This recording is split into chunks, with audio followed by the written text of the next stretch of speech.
आइए मेरे प्यारे दोस्तों, आज मुलाकात करते हैं कालरा साहब से, क्योंकि इनका पूरा नाम मैं समझ नहीं पाया, लेकिन कालरा साहब मुझे इनका बोलना नाम अच्छा लग रहा है। और इनकी रैंक क्या है ये अपने आप ही बताएंगे। मुझे तो इतना पता है कि इनकी रैंक 16 है, ठीक है।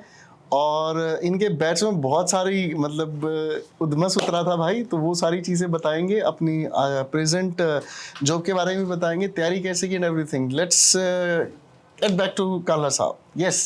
Hi everyone, my name is Ritik Kalra. I belong to Panipat, Haryana. I am posted in DOPT CSSS cadre right now. And recently SSC Steno 2023 के अकॉर्डिंग मुझे all India rank on paper 80 मिला, लेकिन जो हम जानते हैं कि 4600 grade pay की जॉब बहुत कम आती हैं, वैकेंसीज कम आती हैं, तो उस हिसाब से ऑल इन ऑल देखा जाए तो मुझे ऑल इंडिया रैंक 16 या 17 आप कह सकते हैं, क्योंकि मुझे 4600 ग्रेड पे मिला, जो कि 19 में से एक पोस्ट है सिर्फ, बट ऑन पेपर वो 80 है। ये जितना शांत लग रहा है ना, मतलब ये जितना शांति से बोल रहा है, ये इतना नोटी लड़का है। अभी मेरे से पहले आके जब मिला ना, तो मेरे से बात करते करते खुश इतना ज्यादा हो रहा था। ये बहुत नोटी लड़का है। अपने बैच की कुछ हरकत बताओ यार। सर बैच का तो मैंने अपने बैच में भी देखा है, दूसरे फ्रेंड के बैच में भी देखा है। आप तो हमेशा से सिर्फ फन लविंग रहे हो और आपने हमें भी फन लविंग बना दिया। ये जो लड़का है ना भाई, गजब है।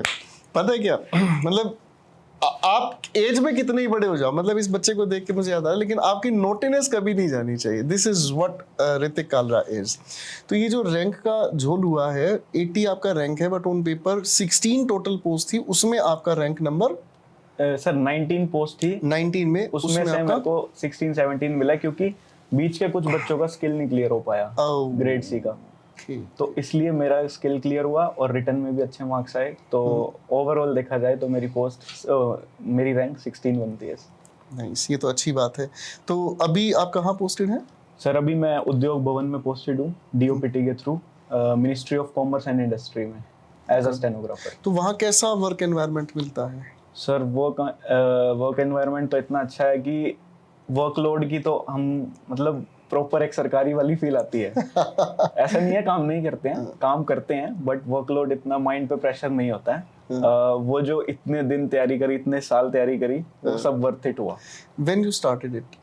Sir, I started preparation at the age of 20, but due to some family reasons, it got delayed.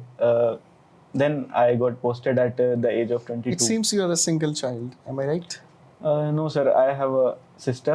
You have a sister, younger one? मुझसे छोटी है sir. Okay, what does she do? Sir, she is studying in 12th right now. 12th. She is preparing for JEE. ये अच्छा हो गया कि मतलब आप एक मेंटोर हो गए अब उसके लिए, तैयारी कैसे करते हैं। She is preparing for JEE. Yes sir. Good. For IIT. IIT, nice.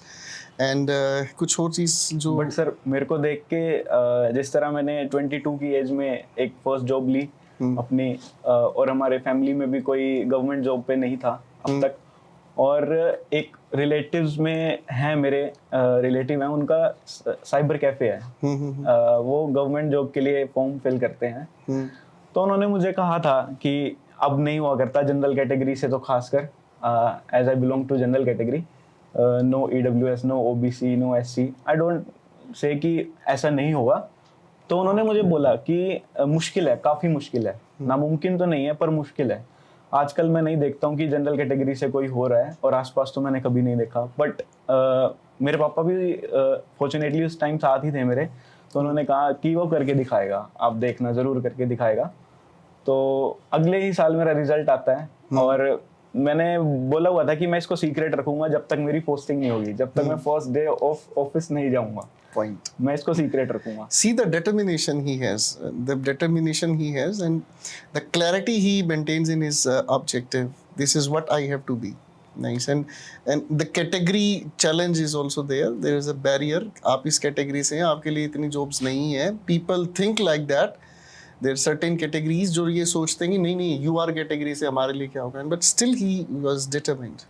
फिर तो सर जब मेरा रिजल्ट आया तो मैं माता रानी को मानता हूँ, मेरी मम्मी की वजह से। जय माता दी। मैं भी मानता हूँ कालरा साहब, like it, I like it. इसकी मेरी वाइब्स मैच हो रही भाई। सर मम्मी माता रानी को मानते हैं, तो मैं भी बहुत ज़्यादा, मतलब वो एक बचपन से रहता है ना वो घर का एनवायरनमेंट, जय माता दी, जय माता जय दी। माता दी। तो सर मेरा ये था कि मेरा रिजल्ट आएगा, मेरा लिस्ट में नाम आएगा and within 24 hours I will be there Vaishno Devi. Very good. So sir fortunately ऐसे ऐसे कुदरती कुछ चीजें बनी कि रिजल्ट आया रात को 9 बजे के आसपास।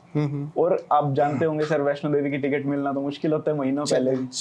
तो सर मैंने 2 घंटे बाद ही जस्ट मैंने पापा मेरे दिल्ली में काम करते थे उस समय, कुछ फैमिली प्रॉब्लम्स थी, इकोनॉमिकल इश्यूज थे, तो मैंने पापा को कॉल किया, पापा को बताया कि आपका बेटा सरकारी हो गया है। क्या बात है। पापा कहते हैं शाबाश, कहाँ पे लगी? मैं कहा वहीं लगी है मंत्रालय में, संसद बापू के तेरे पास। करके नहीं है। Yes sir. क्या बात है। वही फील आई। मेरा गाना सुना है कि नहीं सुना है? सर बिल्कुल सुना है। बढ़िया है ना? बिल्कुल सर। पापा को मत सुना देना, पापा कहेंगे ये सैड सॉन्ग मुझे क्यों सुना रहा है। हाँ, इंटरव्यू ना बड़ा फॉर्मल सा हो जाता है ना? बच्चों के दिमाग में होता है इंटरव्यू हो रहा भाई ऐसे बैठ के देखेंगे, नहीं, this is an informal conversation, selected लोगों के साथ, सीधी दिल की बात चाय के साथ, राइट सर बिल्कुल सर। चलिए अब बताइए काला अब साहब। तो आप जानते ही हैं सर, आपका फॉर्मल तो कुछ है नहीं, फन लविंग है सर। सर इस ऐसे ऐसे इंसिडेंट्स है ना सर, पढ़ाई तो एक तरफ दिमाग में फिट हो रही है और जोक्स आपके एक तरफ दिमाग में फिट हो रहे हैं। अच्छा, वो जो छोटा छोटा मजाक करते हैं, जो हंसी मजाक करते हैं, वो चीज कॉन्सेप्चुअल क्लैरिटी के लिए भी अच्छी होती है। बिल्कुल होती है सर। सर मैंने ये चीज देखी कि कभी कभी ऐसा फील होता था कि ये बंदे कमेंट्स कर रहे हैं फालतू के, हालांकि हमें तो कमेंट्स नहीं दिखते हैं दूसरे स्टूडेंट्स को, बट आप डिस्कस किया करते थे कि ये बंदा ऐसे कमेंट कर रहा है। मैं सोचता था कि क्या मतलब कमेंट करने का क्या तुक है, कोई सेंस नहीं है। आपको पढ़ने आए हो पढ़ो, लेकिन फिर मैं ये भी सोचता था कि डाउट्स होंगे, कोई बात नहीं। फिर जब सर आप उनको रोस्ट करते थे ना, तो मेरा तो मन था कि कैरी मिनाटी को बोल दो भाई, फालतू की पब्लिसिटी। नहीं, कैरी मिनाटी को मैं रोस्ट कैसे कर सकता हूँ? He is a king actually, वो तो कुछ भी किसी को भी रोस्ट कर सकता है। वो किंग होगा, मतलब मैं उसकी बुराई नहीं करता, विद ड्यू रिस्पेक्ट, वो अच्छा रोस्ट करता है, लेकिन आपके किसी दिन उसने क्लास देख ली ना, वो कहेगा ठीक है भाई, हैट्स ऑफ।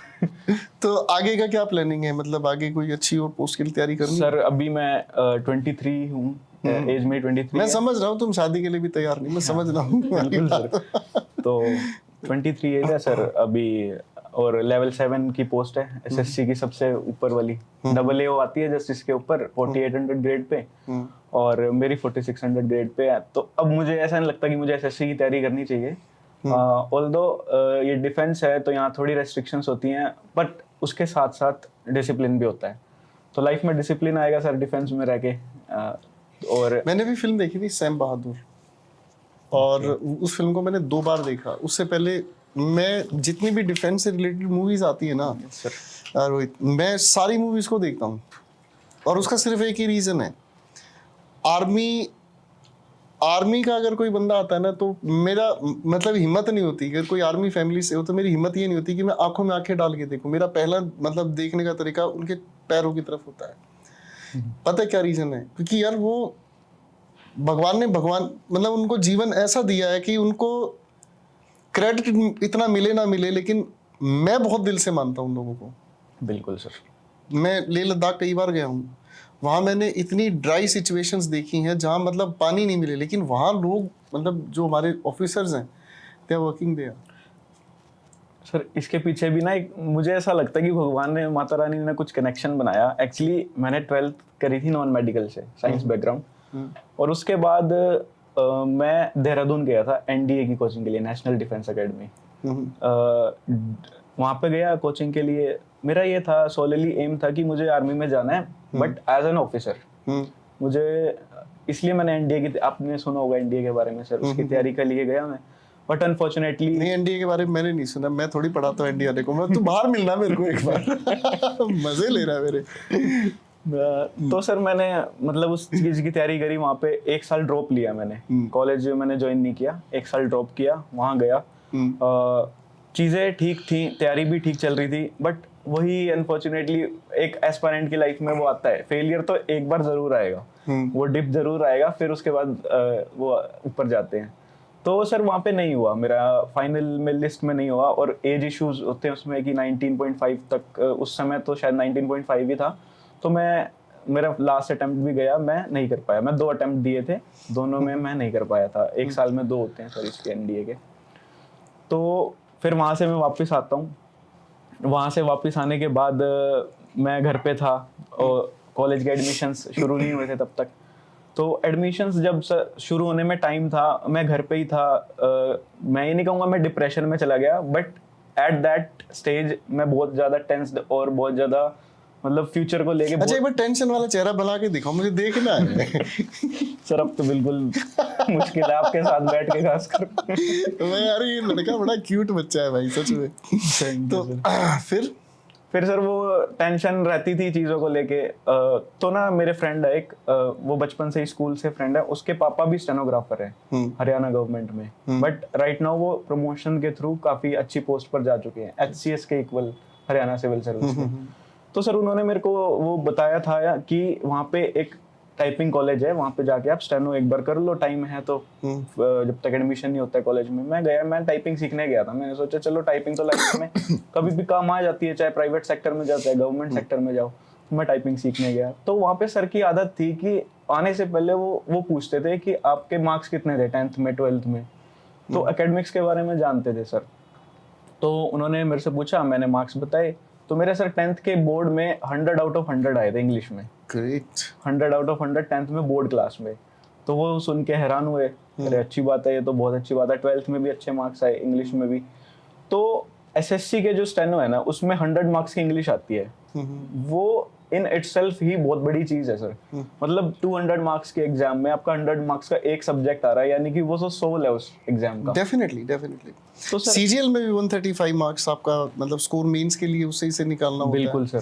तो इंग्लिश का रोल बड़ा हो जाता है। वो अलग बात है कि स्टूडेंट्स बाद में जब 1-2 अटेम्प्ट्स में रह जाते हैं ना, तब उनको समझ आता है कि ये अंडर एस्टिमेट कर लिया, नुकसान में रह गए। बिल्कुल सर। और जैसे अब चेंजेस आए हैं, CGL में भी बहुत इंपॉर्टेंट होगी इंग्लिश, तो काफी इंपॉर्टेंट, मेंस में भी काफी इंपॉर्टेंट होगी। अब तो अधिकतर एग्जाम्स को आप स्टडी करोगे ना, अधिकतर एग्जाम्स में ऐसा हाल कर दिया इंग्लिश का कि ऑलमोस्ट 50% आप बिना तैयारी के भी अटेम्प्ट कर सकते हो। Right sir. आपको लगेगा ना इससे तो कुछ है ही नहीं, लेकिन अब जो लड़ाई रहेगी ना, वो मार्जिनल लड़ाई रह गई है। जैसे अगर मैं प्री की बात करूं तो आपके 25 क्वेश्चंस आने हैं। बिल्कुल। मैं CGL का एग्जांपल ले रहा हूं। बिल्कुल बिल्कुल। 25 क्वेश्चंस में से लगभग 17-18 क्वेश्चंस सारे बच्चे कर सकते हैं बिना तैयारी के। 18 से 20-21 तक वो पहुंचेगा जिसने कहीं कुछ पढ़ा है। और 22 से 25 के बीच का ये जो मार्जिन है ना, यही है रैंक तो वही जा पाएगा जो आपसे पढ़ा है। नहीं, इट्स नॉट अबाउट मी। मतलब जिसने फोकस्ड होके कहीं से पढ़ाई की है वही उस चीज को निकाल सकता है। अदरवाइज क्या होगा, कीप ऑन एक्सपेरिमेंटिंग। आप घूमते रहो। उस टॉपर ने कह दिया तू वो किताब पढ़ ले, उससे हो जाएगा, ठीक है भाई वो किताब पढ़ ली, 1 साल वेस्ट किया। दूसरे टॉपर की स्ट्रेटेजी देखी, तू भाई ये कर ले, वो भाई साहब सारे साष्टांग कर ले, ठीक है ना, वो भाई साहब सारे के सारे योग आश्रम सामने, उससे होना जाना कुछ है नहीं। क्योंकि ये आज के टाइम में पेपर्स ने इतनी लीनियंसी कर दी है हर चीज में कि आपको पता ही नहीं चलेगा कि आप अपने किसी भी चांस को कैसे वेस्ट करके जा रहे हो। फिर अब क्या सोचा आगे लाइफ में भाई? आगे का तो सर इससे ऊपर जाने का ही सोचा है अभी। एक रैपिड फायर लेने का मन कर रहा है, ठीक है? मैं 1 वर्ड आपसे पूछूंगा, आपको उसका 1 वर्ड में ही आंसर देना है। सर प्रैक्टिस नहीं करी काफी टाइम नहीं, बिना प्रैक्टिस के ये अरे इंटरव्यू है ही नहीं, किसने का इंटरव्यू है? ठीक ये है आपका पॉडकास्ट हो रहा है आज भाई। बिल्कुल पॉडकास्ट, ठीक है, तो मैं एक करके मेरा सपना भी पॉडकास्ट वाला पूरा हो गया। मुझे ये था, पॉडकास्ट का एक ट्रेंड चला बीच में, मुझे ये था कि लाइफ में यार कभी मेरा भी कोई पॉडकास्ट हो। मैं कर रहा हूँ आज, ठीक है ना? गोपाल वर्मा पॉडकास्ट में आप सभी का स्वागत है। ठीक है, तो चलिए पॉडकास्ट शुरू करते हैं। सिर्फ 5 क्वेश्चंस रैपिड फायर, 1 वर्ड पूछूंगा, आप उसका 1 वर्ड से ही आंसर देंगे, ठीक है? बिल्कुल। Family, support system, nice. Book, की टू सक्सेस, की टू सक्सेस, वेरी गुड। अगर मैं पूछूं डेडिकेशन, मजबूरियां, ग्रेट। डेडिकेशन मजबूरियों से पैदा होता है। आई लाइक इट बॉय, यहाँ तुम जीत रहे हो एक बिस्किट। अच्छा, friends, sometimes distraction, sometimes support. 1 word, 1 word, no 1 word. ये दोस्ती में कहीं ना कहीं फंसा है भाई। आखिरी सवाल, जय माता दी। जय माता दी। जय माता दी। प्रेम से बोलो। प्रेम से बोलो, मैं यही सुनना चाह रहा था। जय माता दी। कोई स्ट्रेटेजी के बारे में कुछ बताना चाहें बच्चों को, क्योंकि बहुत सारे ऐसे स्टूडेंट्स हैं जो मतलब अब जागे नहीं, वो तब जागे जब वक्त निकल लेता है। तो 20-21 साल की उम्र में तैयारी कर देना शुरू, ये अपने आप में एक बहुत अच्छा आई ओपनिंग स्टेटमेंट है आप सभी के लिए। और तो जो बच्चा हिंदी मीडियम से है या फिर कब उसको तैयारी करनी शुरू करनी चाहिए, तो ऐसा कोई मैसेज बच्चों के लिए? सर मेरे हिसाब से मतलब ये एक मेरा पर्सनल ओपिनियन रहेगा, मतलब कोई जज ना करे प्लीज। हाँ। तो इसमें ये है कि सर आज की जो जनरेशन है ना वो सोशल मीडिया से मतलब बहुत इन्फ्लुएंस्ड है। नो डाउट आप सोशल मीडिया चलाओ, अपनी लाइफ की चीजें शेयर करो, बट उसके साथ साथ आप एक बार स्कूल खत्म होने के बाद करियर की तरफ आंखें खोल के देख लो कि करियर कहाँ जा रहा है, कहाँ जा सकता है और हम कहाँ ले जा सकते हैं। तो उस समय जिस समय सब लोग फेयरवेल और एनुअल ये सब कि भाई हम इस कॉलेज में जाएंगे, वहाँ एंजॉय करेंगे, दिल्ली यूनिवर्सिटी में एडमिशन हो, मतलब मेरा भी एक टाइम पे ये हुआ करता था कि मुझे दिल्ली यूनिवर्सिटी में जाना है। मेरे काफ़ी फ्रेंड्स दिल्ली यूनिवर्सिटी के थे और गए भी थे मेरी क्लास से छोड़ के, और उसके बाद फॉरेन में भी गए थे। मेरे स्कूल के बच्चे काफ़ी वैसे थे सर। तो उस समय मतलब मजबूरियों ने बहुत इकोनॉमिकल इश्यूज आ गए थे काफ़ी। तो उस समय मुझे कम एज पे ज़्यादा समझदार होना पड़ा, इसलिए फिर मैंने तैयारी शुरू करी। और भी शुरू में सर कई जगह पे ऐसा भी फील हुआ कि मैं गलत तो नहीं जा रहा, क्या ये सब वर्थ इट होगा या नहीं होगा। पर सर धीरे धीरे चलते चलते जब प्री का क्लियर हुआ, फिर मेंस क्लियर हुआ, फिर लिस्ट में नाम आया, तब वो दिन था जब पापा और मम्मी की आवाज़ सुनी थी कि जब मैंने बोला कि आपका बेटा सरकारी हो गया। वो दिन था और आज का दिन है सर। फैमिली में मतलब चीज़ें थी कुछ जो शायद मैं यहाँ पे तो नहीं डिस्कस कर पाऊंगा, पर हाँ मतलब नीचे से उठ के ऊपर तक जाने का सफर में जब आप पहुंच जाओगे ना ऊपर, तो वो सफर का एक एक दिन वर्थ इट लगेगा। मैं घर पे आऊंगा एक दिन आपके। बिल्कुल सर। ठीक है ना, मैं घर पर बहुत सारी स्टोरी सुनना चाहूंगा कि बिल्कुल सर। हाउ कैन मतलब दिस बॉय जो इतना मतलब चेहरे से देखने से लगता है ये आराम परस्त है, बिहेवियर में नोटी है, और इतनी छोटी एज में सीरियस हो जाना जॉब के लिए, और बिल्कुल इतना क्लियर विजन लेकर चलना। ठीक है ना, 5 पांडवों में अर्जुन में क्या खास बात थी आप जानते हैं? विजन बिल्कुल क्लियर था, हिट द मार्क, सीधी बात है। इतना सोच लेना ये अपने आप में चैलेंज है। तो मैं डेफिनेटली कभी घर आऊंगा। आपकी अर्जुन वाली बात से मुझे एक पॉइंट याद आता है कि एसएससी की तैयारी करते हुए लोग सोचते हैं कि हम ये वाला भी एग्जाम भर देते हैं, वो वाला भी भर देते हैं, सबका सिलेबस सेम है। हाँ सबका सिलेबस सेम है, बट पैटर्न अलग है। मेरा सर हमेशा से यही अर्जुन की तरह वो रहा कि मेरे को स्टेनोग्राफर वाला करना है। मैं सीजीएल सोचता तो मैं सीजीएल भी करता, और एक मतलब पॉइंट होके करता उस पे, लेकिन मैंने स्टेनो सोचा तो मैंने स्टेनो ही किया, क्योंकि मेरी स्टेनो की जर्नी शुरू हो चुकी थी, इसलिए मैंने एसएससी को स्टेनो में ही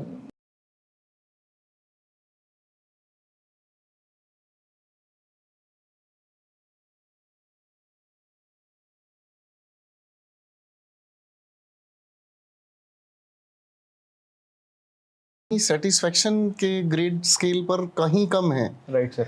ठीक है ना।